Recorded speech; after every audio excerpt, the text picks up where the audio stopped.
Hey everybody, Dustin Schmidt back here again, and today I want to talk about the Canon C50. Just kind of some quick first impressions of it.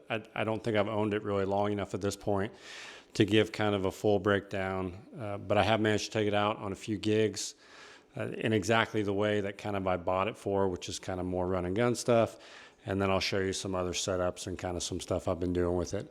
But yeah, let's get into it. Canon C50. So I managed to get the C50 pretty quickly. Shout out to my local camera store, Bedford Camera here. They had one in stock and managed to get it for me. It was, kind of back ordered everywhere. It's very, very hot camera when it first came out. But I got it within kind of the first day of the release. And I had a gig that I took it out on that exact weekend a couple days later, just kind of a event, video, photo type thing. And it was perfect for that. And I really think that's kind of where the C50 shines because of the built-in kind of top handle, the small size, and actually really pretty good battery life in terms of the little LPE6 batteries for it. I'm used to running my Canon R5C, which is another, small mirrorless Canon camera body that I have. And when you were shooting video on that, the battery life really wasn't so great. You'd be lucky to get maybe an hour tops out of those LPE6 batteries. But I definitely noticed the battery life on the C50 is better than the R5C, which is kind of the big comparison that I have. So I had another gig I took it out on about a week after that. Same kind of deal, a little bit of hybrid photo and video stuff. And the two cameras that I took on that gig were the R5C and the C50. So I think it's perfectly suited for that type of work. Let's show it to you here. So here is an unconventional build for the Canon C50. But I think in a lot of ways, it just kind of shows what you can do with this camera. You can build it up or you can break it down. So let's get into that. So I mostly bought the C50 as a small run and gun kind of riggable camera that I could take as a little brother to a lot of the big cameras that I take out on jobs. And usually if I'm going to go out and shoot something that has any type of audio or sit-down interviews or anything like that, I would bring a larger camera like a Canon C500 Mark II. I've got an ARRI Alexa Mini. And those were kind of my primary big cameras. But one of the things that I really was kind of missing was a small camera that also had good audio. And I think when you shoot corporate type stuff, which I do a lot of that of, having something like that has good audio is such a huge important part of what you're doing. The audio being just as important as the picture. And you don't always want to carry around a large camera body for that. Or you just may not be able to, depending on whatever the job entails. So I love that about the C50. I love that it has the audio handle and it's super comfy to carry around with the handle. A lot of times some of the handles that you get with some of these cameras that come stock are not really that good. The Canon C50's handle is great. Love the handle. I have found that the battery life is really pretty good. I did pick up some extra batteries when I bought it.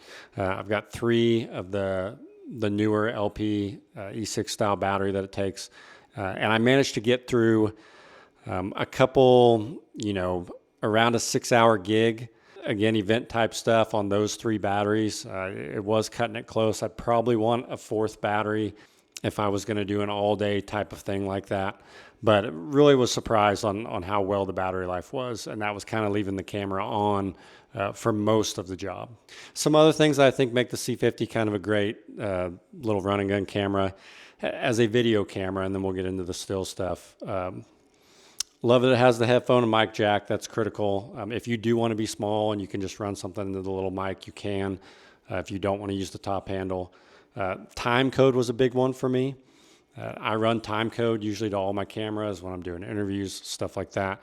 And so the ability to sync that up and not have to worry about a clap or something and trying to, even though the software is pretty good and you can do things a lot of times where it'll sync up via audio waveforms, I prefer time code. It's just easier. So I love that. And that was one of the big reasons why, I kind of lean more towards the C50 as opposed to the R6 Mark III. That was another camera that I had heavily considered getting because I do a lot of stills. The R6 Mark III lets you trigger strobes, which the C50 does not.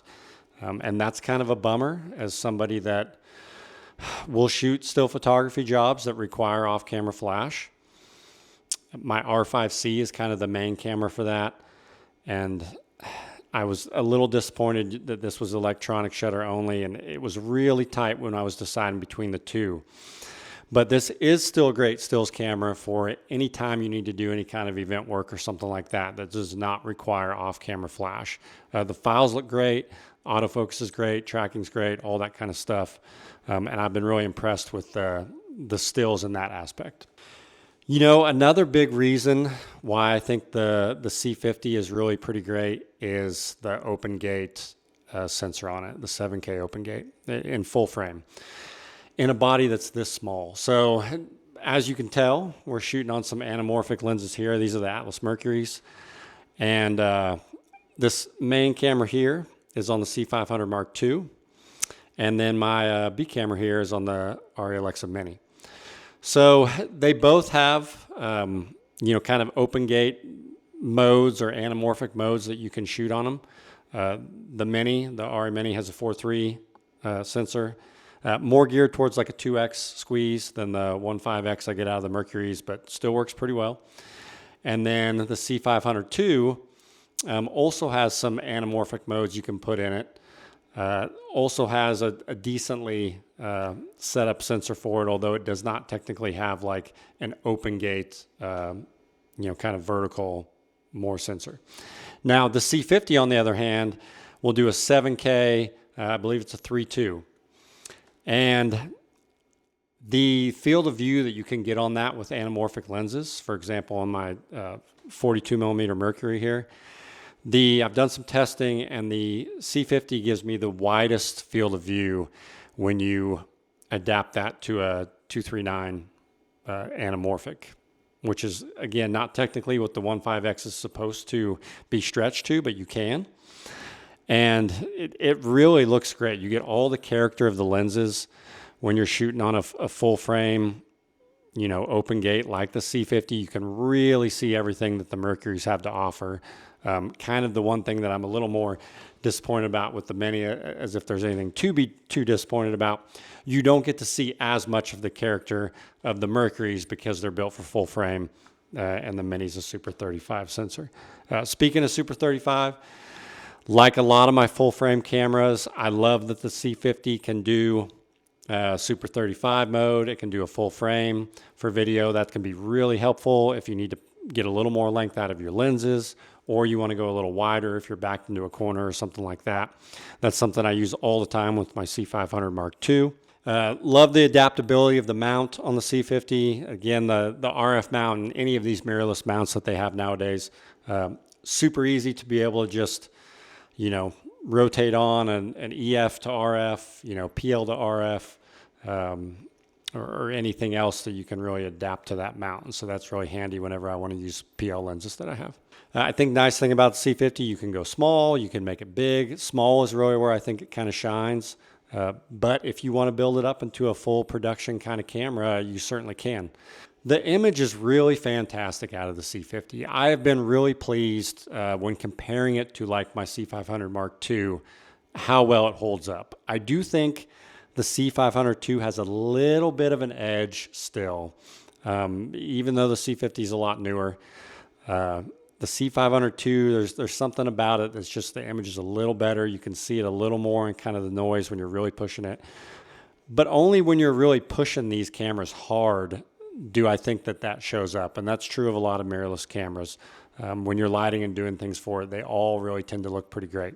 And the C50 is no exception, but it's really no slouch either when you're trying to push it around. So I've been really impressed with the image quality as well.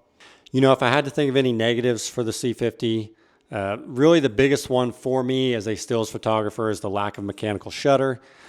So that ability to not trigger strobes is really kind of disappointing. I would love to just have two cameras that can do both within that mirrorless range. Right now with my R5C and C50, I don't. So I may still need to pick up a backup that has a mechanical shutter. Love the form factor of the C50, love the custom buttons, all that kind of stuff. I've already got it kind of dialed in. Lack of IBIS was kind of a big one for a lot of people.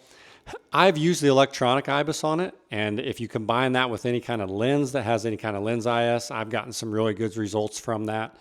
I know a lot of people want the image stabilized sensor that some other cameras have, but there's positives and negatives to that in terms of, you know, mounting the camera on places and things like that. I've already got a gimbal. If I want to really make things super smooth, I'll put it on the gimbal. If I want to just hand hold it and use a little bit of EIS, then the C50 is great for that, and it works well. So those are just some of my initial thoughts about the C50. I'm going to dig into it a little bit deeper, do some more specific camera tests, maybe compare it to some of the cameras that I have in-house here, and just see how the image quality stands up. But from my initial testing, like I said, it already is holding its own against a lot of the other things I shoot with.